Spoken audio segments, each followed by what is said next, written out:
What's going on, everyone? Donovan here. Welcome back to the Donovan Show. If you're new here, definitely want to invite you to look at the content and give me some feedback. See what you think about the content that I have out today.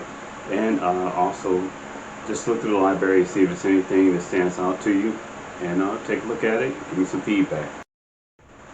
But my name is Donovan. I am a poet and a speaker, among other things. And I just wanted to invite you to my channel because on this channel I share my poetry, I share just some thoughts, and I share my life as well in what I call life pages.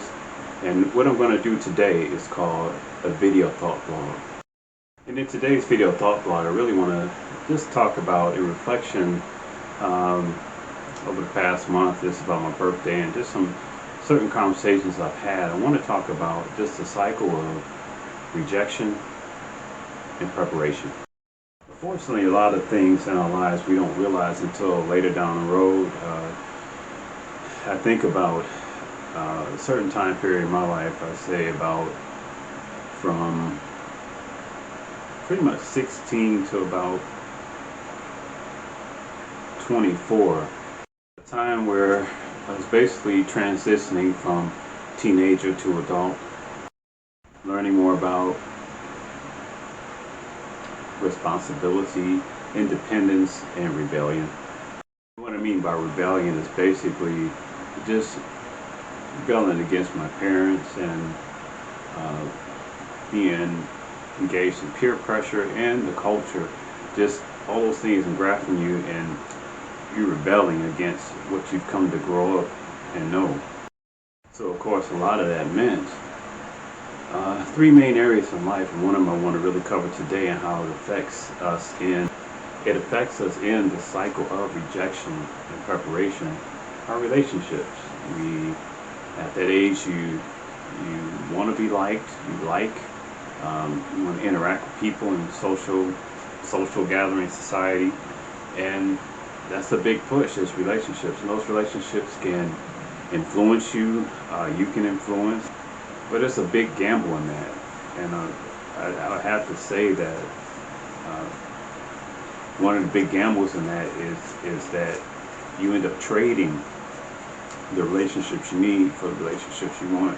You want to date this girl, you want to be so important, a part of this group, or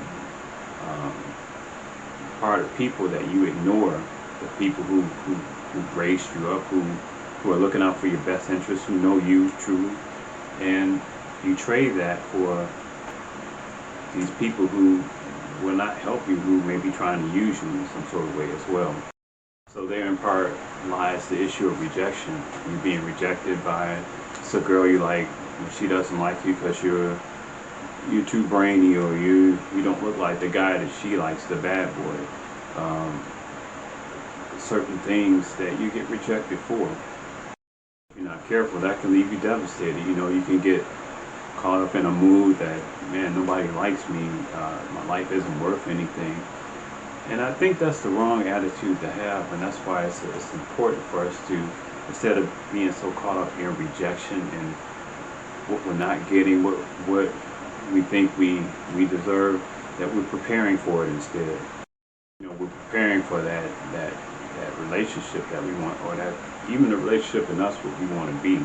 At that time, 16 to 24, you're busy trying to look for things outside of yourself. You're not really digging inside and seeing what it is that God is planting inside of you, and what it is you really need to become in order to prepare and have those things. How you're gonna have that good job, how you're gonna, the interview skills and things like that, how you're gonna meet that girl or your spouse, your future spouse.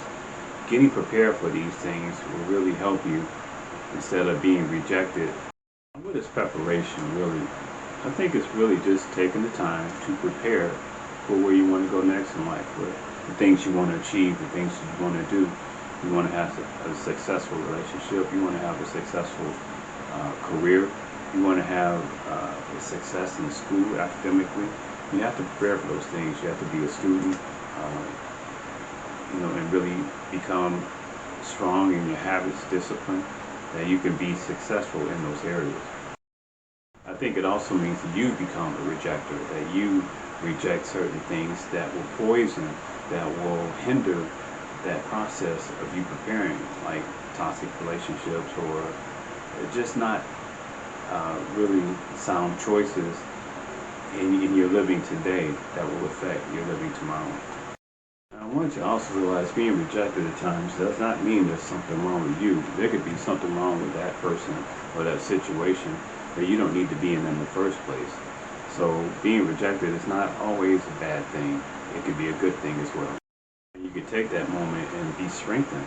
Like I said, take that time to prepare and become better than what you are for a new situation. And to sum it up, guys, I really just want to say, when it comes to rejection and preparation, what is your attitude about it? You know, that if you're kind of like a Debbie Downer and you, every time rejection hits you, you go into this downward spiral, it's not going to help you. You're going to always stay in that funk, and life is going to be miserable for you. But if you take those moments and really pray to God for insight and wisdom, and what can you do to become better as you prepare for the next situation, it helps you. Having a better attitude really helps you in getting ready for what's next. So keep that in mind as you go through life. And it's just not 16 to 24. I mean, this starts a cycle of rejection and preparation for the rest of your life. You think about relationships, you think about your health, you think about your finances, all the things you learn. There may be some things you rejected, some teachers you rejected in the past that would have helped you with now. Now you got to take them on and prepare and get ready for your future. There have been some things that you prepared for back then that have helped you to be successful now. You got to think about that. The cycle of rejection and preparation is going to be vital in how we live today. Well, guys, that's my video thought for today. Donovan out. Peace.